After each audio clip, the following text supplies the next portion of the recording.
So welcome guys. So today we have seen previously the variable separable form, we have seen homogeneous equation, we have seen non-homogeneous, we will see reducible to homogeneous equation through examples, so no theory for that. Okay, today we are going to see this exact differential equation, right? So let's go through the theoretical aspect of this, what this form suggests. Okay, so under exact differential equation, a differential equation of form this m xy, this is which is a function constitutes of x and y dx plus n a function xy which constitute of x and y dy equal to 0 is said to be exact. Okay, if this left hand side, this LHS, okay, is an exact differential of some function u of xy such that du is equal to m dx plus n dy equal to 0. If this holds true, the solution will be the simply integration of this both side. If the du is integrated, the answer will be of u and some constant term. Okay, समझ में नहीं आया होगा, समझेंगे, आराम समझेंगे. Left hand side में क्या है, हमारा फंक्शन है M X Y of D X plus N X Y D Y equal to 0.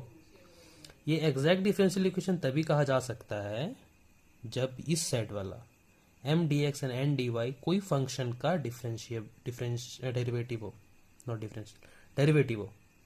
ठीक है, और ये तभी होल्ड करेगा, इसका कंडीशन ये है कि जब m जो पहला फंक्शन x के साथ है उसको m कह रहे हैं और dy के साथ जो है वो n कह रहे हैं. अगर m को y के रिस्पेक्ट में पार्शियल डिफरेंशिएट करे वो must be equal to D N by partial differentiate of x होना चाहिए. ये कंडीशन हम चेक करेंगे.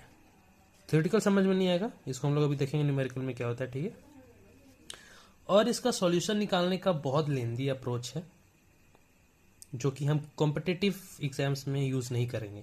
ठीक है, वो है यहाँ पे 2-3 स्टेप करके यही टर्म पे इसी चीज पर आएंगे, लेकिन इसको क्यों हम थोड़ा कॉम्पिटिटिव अप्रोच थोड़ा ज़्यादा इजी होता है और ज़्यादा सटीक होगा, will be more accurate to be exact. उसमें क्या होगा, सॉल्यूशन क्या होगा, एम डी एक्स को इंटीग्रेट करेंगे treating Y as constant, N N में जो हमारा एन रहेगा, एन में हम वो टर्म को इंटीग्रेट करेंगे जो कि एक्स कंटेन नहीं करता है with respect to D Y. इसको पॉज करके आराम से देख लो क्या है. ठीक है, समझ में आएगा, 1-2 बार रीड करो. ठीक है, अब इसका एग्जाम्पल देखते हैं, ज़्यादा अच्छा समझ में आएगा. फाइन, तो ये हमारा रहा एक क्वेश्चन. ठीक है, तो जब भी ये ऐसा क्वेश्चन दिया रहे जिसमें एक्स और वाई को सेपरेट करना इम्पॉसिबल हो, ठीक, तो हम सोच सकते हैं कि अच्छा ये एक्जैक्ट डिफरेंशियल फॉर्म है क्या. उसको चेक करने के लिए हमारे पास सबसे पहला कंडीशन क्या है, इस प्रोसेस में कैरी फॉरवर्ड करने के लिए कि इसके आगे हम जाएं कि नहीं जाएं, तो ये कंडीशन चेक करना होगा. ओके, तो इसमें हमारा m है ये m dx and n dy. Fine, तो हमें चेक क्या करना है, dm by sorry not X Y. तो m को हमको क्या करना है, डेरिवेट मतलब पार्शियल डिफरेंट डेरिवेट करके चेक करना है कि वेदर इट इज ट्रू और नॉट. जिसको डेरिवेट, इसको करो पार्शियल डेरिवेट y का क्या, x को कांस्टेंट रखते हैं और y को करेंगे, x कांस्टेंट है तो ये 0 हो जाएगा, y को करेंगे तो क्या हो जाएगा, ये 6xy. ठीक है, सिमिलरली हम क्या करेंगे, dn बाई dx करेंगे. फाइन, इसमें क्या है, y को कांस्टेंट ट्रीट करना है और x को करना है. y को कांस्टेंट करेंगे तो ये 0 हो जाएगा, इसको करेंगे तो 6xy. फाइन, तो हम क्या देख रहे हैं कि ये दोनों इक्वल है. ठीक है, हम चेक कर सकते हैं कि दोनों का डेरिवेटिव इक्वल, तो हम इससे पता कर रहे हैं कि हम इसमें सक्सेसफुली इसको अप्रोच कर सकते हैं. ठीक है, तो हमारा फॉर्मूला क्या कहता है, integration of M D X plus integration of term not containing X in N. ठीक है, D Y equal to C. अब हमारा यहाँ पे m क्या था, ये यहाँ लिखेंगे,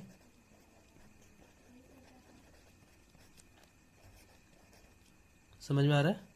अब term not containing x in n, ये हमारा n है, इसमें x किस में है, इसमें x है, तो इसको हम नहीं लिखेंगे, हम सिर्फ लिखेंगे y q dy equal to C. कितना सिंपल डेरिवेटिव है ये. सॉरी ठीक, ये आ गया। कितना सिंपल डेरिवेटिव है, बस सिंपल इंटीग्रेशन परफॉर्म करना है हम लोग को, ठीक है।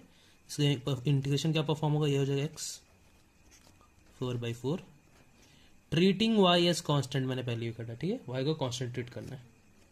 तो क्या हो जाएगा, x को 3x² y² plus y4/4 is equals to c। Simplify कर लो, इट्स ऑन यू, सिंप्लीफाई करना चाहते हो कि नहीं करना चाहते हो। x4 plus 6x² y² plus y4 c, ये तुम्हारा सॉल्यूशन। सिंपल है कि नहीं।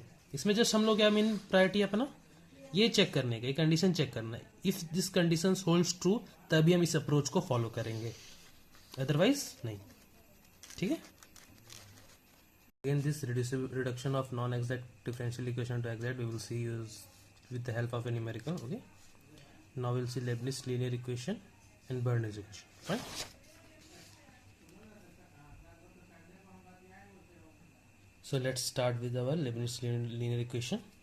So on theory basis, if a differential equation seems in this form, that is dy by dx with p as a function of x with y is equal to q, where p and q are arbitrary function of x.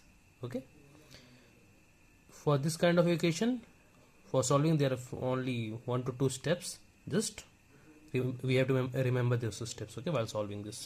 तो क्या करना है उस case में कि हमें both side multiply करना है e to the power p dx से.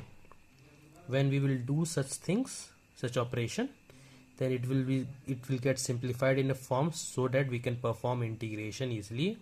Okay, so dy by dx multiply e to the power p dx plus py e to the power p dx, ये आप लोग 12th में पढ़े होंगे integrating factor kind of things बोल के, ठीक है। q e to the power p dx करके जाते हैं, ठीक है। इस फॉर्म में आ गया, फिर इंटीग्रेट करेंगे बोथ साइड्स, तो ये हमें ऑब्टेन हो जाएगा। फाइन, क्वेश्चन न्यूमेरिकल कर देखेंगे, ठीक रहेगा। बर्नौली इक्वेशन नेक्स्ट आता है। ये दोनों एक दूसरे से लिंक्ड है, इसलिए मैंने एक साथ इसको रखा है।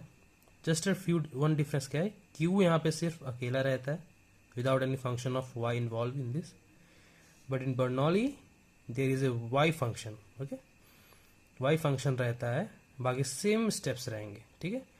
तो इसमें क्या करना रहता है, जस्ट हमें क्या करना, वाई एन से डिवाइड करना, वाई एन को इधर लेके चल जाना रहता है। अगर वाई एन इधर आ जाएगा तो we will have same form of equation and we can proceed similarly to the Leibniz theorem. Okay, इसको देखते हैं, हमें अगर नहीं हुआ फिर से प्ले करके देख लें आप लोग कि मैंने क्या बोला। इसको न्यूमेरिकल के थ्रू देखते हैं, ज़्यादा अच्छा से समझ में आएगा, ठीक है। अभी हमारा इक्वेशन है, देख के समझ में आ रहा है कि D Y by D X form में है, प्लस पी वाई फॉर्म में, plus Q Y to the power N, ये इस फॉर्म में है। तो हमें क्या करना है, इस फॉर्म इस तरीके से हम समझ रहे हैं कि ये बर्नौलीज इक्वेशन है, जहाँ पे ये कॉन्सेप्ट अप्लाई होगा। क्या क्या बोला था मैंने, यहाँ पे वाई एन को इधर लेके चल जाना, y to the power n को, यहाँ y to the power q है, y to the power q को क्या करेंगे, इधर लेकर आ जाएंगे। अगर इधर लेकर आ जाएंगे क्या हो जाएगा ये, ठीक है।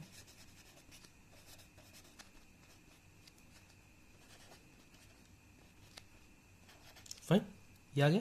अब हम देख सकते हैं कि ये किस फॉर्म में है, विदाउट एनी अदर फंक्शन, ये हमारा इस फॉर्म के सिमिलर में आ रहा है, ठीक। अब हमें क्या करना है, फॉर सिंप्लीफिकेशन यहाँ पे हम क्या करेंगे, जो भी यहाँ पे ये आएगा इसको कुछ सब्स्टिट्यूट कर देंगे हम लोग, ठीक है। इसको कुछ z मान लो, ठीक, so that we can replace it further. अब हम इसको क्या करेंगे, फर्दर क्या आ जाएगा, इंटीग्रेट अगर बोथ साइड करेंगे तो, सॉरी डिफरेंशिएट बोथ साइड करेंगे तो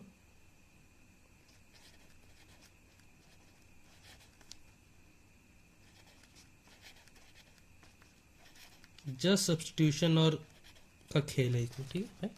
समझ में आ रहा है।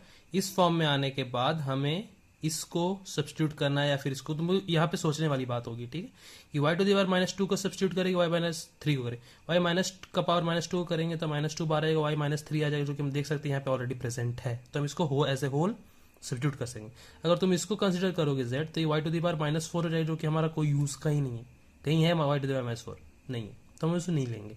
हम क्या किए, वाई टू द माइनस 2 को z किए। अब देख रहे हैं सिमिलर टर्म यहाँ ऑलरेडी प्रेजेंट है तो इसको हम इजिली रिप्लेस कर सकेंगे। ठीक है, अब इसको पुट करो इस इक्वेशन में, सिंपल। तो क्या हो जाएगा, ये वाला इक्वेशन क्या हो जाएगा, -1/2 हो जाएगा, dz/dx plus z equal to 4। कितना सिंपल, देख के ही लग रहा है कि ये तो तुरंत हो जाएगा। ठीक है, इसको थोड़ा अच्छे वे में लिख लेते हैं।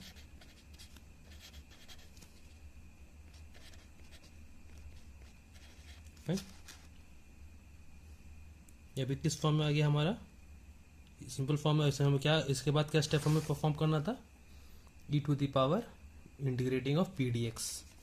पी क्या है हमारा यहाँ पे, पी क्या होता है, y के साथ पी वाई होता है, पी वो हमारा 1 है, तो उसको हम क्या कहते हैं, integrating factor. I F stands for integrating factor, I F is integration of P D x. P क्या है हमारा इस इक्वेशन में, -2 dx। क्या हो जाएगा, -2 dx का इंटीग्रेशन। फाइन, तो हम क्या जानते थे, सॉल्यूशन ऑब्टेन करने के लिए बोथ साइड में मल्टीप्लाई करते हैं इंटीग्रेटिंग फैक्टर से।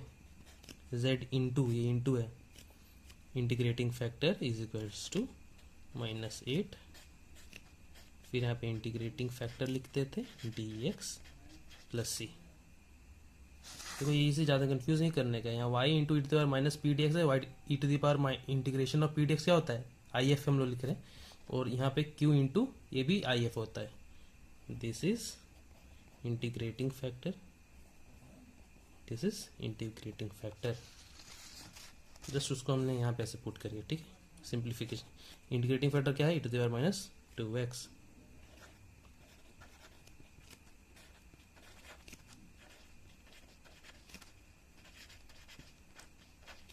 ठीक है, बस सिंपल है यार, इस कुछ सोचना नहीं। अब हमें क्या है, गिवन क्वेश्चन है y और x के फॉर्म में है, तो हमें सॉल्यूशन भी y और x के फॉर्म में रखना था। z को जो हम लोग यहाँ सब्स्टिट्यूट किया था, इस वाले को वापस यहाँ पुट करेंगे। तो z को पुट कर दो, -2 लिया था। ठीक है, इंटीग्रेट करते हैं, -8 e⁻, और इसका इंटीग्रेशन क्या हो जाएगा,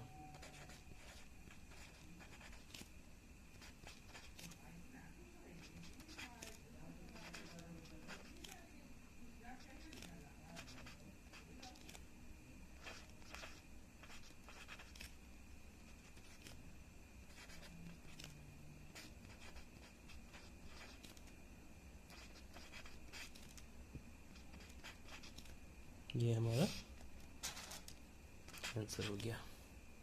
सिंपल है सर, आराम से पॉज करके पूरा देखो, जहाँ भी दिक्कत हो। बहुत इजी है, नो कोई बड़ा प्रॉब्लम नहीं, जस्ट हमें इसको खाली सिंप्लीफाई करना है। क्या सब्स्टिट्यूट करना है यहाँ पे ध्यान देना है, सब्स्टिट्यूट करो, नॉर्मल फॉर्म में लाओ, इंटीग्रेटिंग फैक्टर से मल्टीप्लाई करो और इस फॉर्मूला में पुट कर दो, सिंपल नॉर्मल इंटीग्रेशन। ठीक है, करो। फिर हम लोग नेक्स्ट वीडियो में देखेंगे, जो कि हमारा ये 2 फॉर्म बचा है, जो हम इक्वेशन सॉल्व मतलब न्यूमेरिकल्स के थ्रू देखेंगे, ये वाला पार्ट और ये एक वाला पार्ट, जो बढ़ा जाएगा because they are complex methods. Okay, so next video में इसको बताते हैं। थैंक्स।